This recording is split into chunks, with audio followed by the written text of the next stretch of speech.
జై శ్రీరామ్. శ్రీ సీతారామచంద్ర స్వామివారి దేవస్థానం భద్రాచలం, భద్రాద్రి కొత్తగూడెం జిల్లాలో మనం ముక్కోటి అధ్యయన ఉత్సవాల్ని జరుపుకుంటున్నాము. ఈరోజు మనందరికీ తెలుసు 31వ తారీఖు డిసెంబర్ అనగా ఈరోజు సీతారామచంద్ర స్వామివారు మత్స్యావతారంలో మనకందరికీ కూడా దర్శనమిస్తూ ఉన్నారు. అయితే మనకు 31 నుంచి దశావతారాల్లో దాదాపుగా మనము 10 రోజులు దశావతారాల్లో సీతారామచంద్ర స్వామివారు మనకు దర్శనమిస్తారు. రోజుకొక అవతారంలో భక్తులందరికీ కూడా దర్శనం ఇవ్వడం జరుగుతుంది. అలాగే 9వ తారీఖు మనందరికీ తెలుసు, మనకు గోదావరి తీరంలో మనము పెద్ద ఎత్తున తెప్పోత్సవం, గోదావరి నదిలో తెప్పోత్సవం జరుపుకోబోతున్నాము. తెప్పోత్సవానికి సంబంధించిన ఏర్పాట్లు కానీ, ఈ ముక్కోటి ఏకాదశికి సంబంధించిన ఏర్పాట్లన్నీ కూడా కలెక్టర్ గారి ఆధ్వర్యంలో మనకు అన్నీ కూడా మీటింగ్స్ కూడా జరిగింది. ఆల్ డిపార్ట్మెంట్స్ కోఆర్డినేషన్తో 9వ తారీఖు ఏదైతే తెప్పోత్సవం జరుపుకుంటున్నామో ఆ తెప్పను కూడా మనం ఆల్మోస్ట్ పూర్తి చేసుకోబోతున్నాము. దానికి సంబంధించినటువంటి కలర్స్ కానీ, పూల అలంకరణ కానీ, ఇల్యూమినేషన్ కానీ అవన్నీ కూడా మనం చివరి రోజు 9వ తారీఖుకి మనం రెడీ చేసుకొని సాయంత్రము 4 గంటల నుంచి సీతారామచంద్ర స్వామివారి దేవస్థానం నుంచి స్వామివారు బయలుదేరి మనకు నదీ తీరానికి చేరుకొని అక్కడికి మనం 5 గంటలకు చేరుకుంటాము. 5 గంటల నుంచి 6 గంటలకు మనం 5 రౌండ్స్ మనం గోదావరి నదిలో మన స్వామివారు తెప్పోత్సవం జరుగుతుంది. దానికి వేలాది మంది భక్తులు అక్కడికి హాజరయ్యే అవకాశం ఉన్నందున కలెక్టర్ గారు అన్ని డిపార్ట్మెంట్స్ వారికి సూచనలు ఇవ్వడం జరిగింది. అక్కడ కూడా ఈసారి ప్రతిసారి మనము తెప్పోత్సవం జరుపుకునే సమయంలో ఆ దగ్గరలోనే అవతల ఒడ్డున మనము క్రాకర్స్ని అంటే బాణాసంచని కాల్చడం జరుగుతుంది. ఆ బాణాసంచని ఏదైతే క్రాకర్స్ని పేలుస్తామో ఆ ప్రదేశాన్ని మనం కట్టుదిట్టంగా ఫైర్ డిపార్ట్మెంట్ కానీ ఆల్ డిపార్ట్మెంట్స్ కోఆర్డినేషన్తో, అలాగే ఎవరైతే తెప్పలు కూర్చుంటారో వారికి సంబంధించినటువంటి అనుమతులన్నీ కూడా కలెక్టర్ గారికి సమర్పించడం జరిగింది. అందులో కూర్చునేవారు సేఫ్టీగా 5 రౌండ్లు కూడా స్వామివారిని తిప్పి మనం వచ్చే టైంలో క్రాకర్స్ కూడా పెద్ద ఎత్తున ప్రతి సంవత్సరం చేస్తాము. దానికోసమే భక్తులు వచ్చేవాళ్ళు ఉంటారు అది చూడడానికి. అలాగే ఈసారి కొత్తగా నూతనంగా మనం ఒక స్టేజ్ని కూడా ఏర్పాటు చేస్తున్నారు కలెక్టర్ గారు. ఆ స్టేజ్ పైన మన లోకల్ టాలెంటెడ్ కానీ ఐటీడీఏ నుంచి కానీ అక్కడ నుంచి కళాకారులను తీసుకొచ్చేసి మనకు ఒక 5 రోజుల ప్రోగ్రామ్ని కూడా వారు చేయబోతున్నారు. 7th, 8th, 9th, 10th, 11th కూడా కార్యక్రమాలు అక్కడ ఉంటాయి.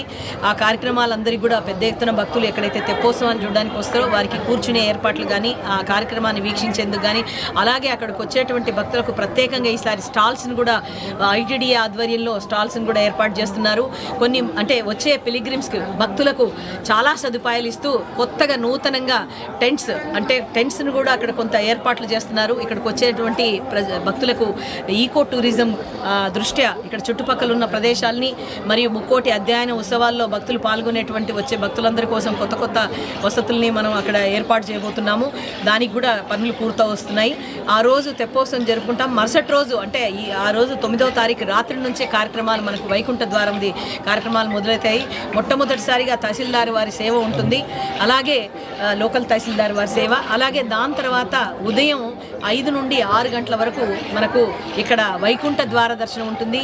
మన అందరికీ తెలుసు ముక్కోటి దేవతలందరూ కూడా వైకుంఠ ద్వారం ద్వారా దర్శనం చేసుకున్నారు కాబట్టి ఆ రోజుని మనం వైకుంఠ ద్వార దర్శనం అని చెప్పేసి మనం ప్రతి చోట అంటే తెలంగాణ కావచ్చు, లేదా దేశవ్యాప్తంగా కావచ్చు, లేదా ప్రపంచంలో ఉన్నటువంటి భక్తులందరూ కూడా ఈ సెలబ్రేషన్ చేసుకుంటారు.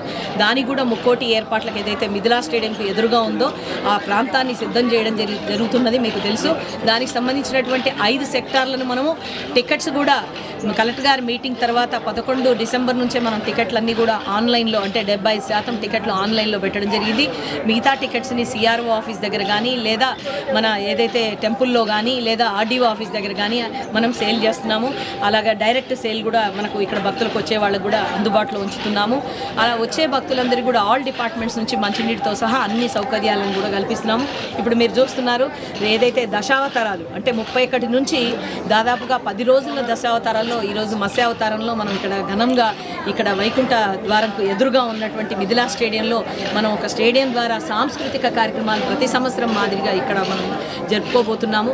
ఈ సాంస్కృతిక కార్యక్రమాల్లో ఎంతోమంది అంటే గత 2-3 నెలల నుంచి మాకు వాళ్ళు రిక్వెషన్ ఇవ్వడం, వారిని ఒక కమిటీ ద్వారా ఆ ప్రోగ్రామ్స్ని మనం చేయడం జరుగుతుంది. మనకు ఉన్నటువంటి అంటే ఏదైతే రూల్స్ ఉన్నాయో దాని ప్రకారంగా వారికి ప్రోగ్రామ్స్ కూడా ఇవ్వడం జరిగింది. అన్ని రకాల సాంస్కృతిక భక్తి కార్యక్రమాలని మనము రోజు ఒక అవతారం స్వామివారు ఏదైతే ఉన్నారో స్వామివారు వేయించేస్తారు. మీరు చూస్తున్నారు ఇక్కడికి ప్రతిరోజు కూడా ఇక్కడికి దశావతారాలు సంవత్సరాల్లో స్వామివారు వస్తారు. వారు వచ్చిన తర్వాత ఇక్కడ కార్యక్రమాలన్నీ కూడా జరుపుకుంటాము. రాత్రి వరకు కూడా ఈసారి చాలా కార్యక్రమాలు, సురభి నాటకాలని కూడా మనం ఏర్పాటు చేయడం కూడా జరుగుతుంది. ఖచ్చితంగా ఇక్కడికి వేలాది మంది భక్తులు తరలి రావాలని కూడా కోరుకుంటున్నాము. ఇక్కడికి వచ్చే కళాకారులకు కూడా అన్ని సౌకర్యాలను కూడా కల్పిస్తున్నాము. ప్రతి సంవత్సరం మాదిరిగా ఎవరైతే ముక్కోటి వైకుంఠ ద్వార దర్శనానికి వస్తారో వారికి కూడా ఏర్పాట్లు కానీ అన్నీ కూడా సేమ్ అదే విధంగా చేస్తున్నాము. అలాగే మనకు వచ్చే భక్తులందరికీ కూడా అన్నప్రసాదం కూడా దాదాపుగా మనం ఎంతమంది భక్తులు వచ్చినా ఇక్కడ ఉన్నటువంటి గ్రామంలో, మన భద్రాచల పట్టణంలో కూడా చాలామంది పెడతారు. సొసైటీలు, సంఘాలు అట్లాంటివన్నీ కూడా మన దగ్గర అన్నదాన ప్రసాదం మాత్రం ఎంతమంది భక్తులు వచ్చినా కూడా మనకున్న సౌకర్యంలోనే అంతమందికి భక్తులకు ఏర్పాటు చేసుకోవడం కూడా మనం తయారుగా ఉన్నాం, సిద్ధమై ఉన్నాము. అలాగే లడ్డూ ప్రసాదం కూడా మనం స్వచ్ఛమైన లడ్డూ ప్రసాదాన్ని వచ్చే భక్తులందరికీ అందించాలని 2 లక్షల లడ్డూలని మనం వారికి వైకుంఠ ద్వార దర్శనం కానీ, తెప్పోత్సవం రోజు కానీ వచ్చే భక్తులందరికీ కూడా అందుబాటులో ఉంచబోతున్నాము. ఇప్పటికే మీరు చూస్తున్నారు, కలర్స్ వేసాము, ఇల్యూమినేషన్ అంటే లైటింగ్ కూడా పెట్టాము. స్వామివారికి దేవాలయం అంతా కూడా కళ వచ్చేసింది. అధ్యయన ఉత్సవాలన్నీ కూడా స్టార్ట్ అయ్యాయి. మరి పగలపత్తి ఉత్సవాలు, రాపత్తి ఉత్సవాలు కూడా జరుపుకోబోతున్నాము. ఇవన్నిటికి సంబంధించిన ఏర్పాట్లన్నీ పూర్తి చేస్తున్నాము.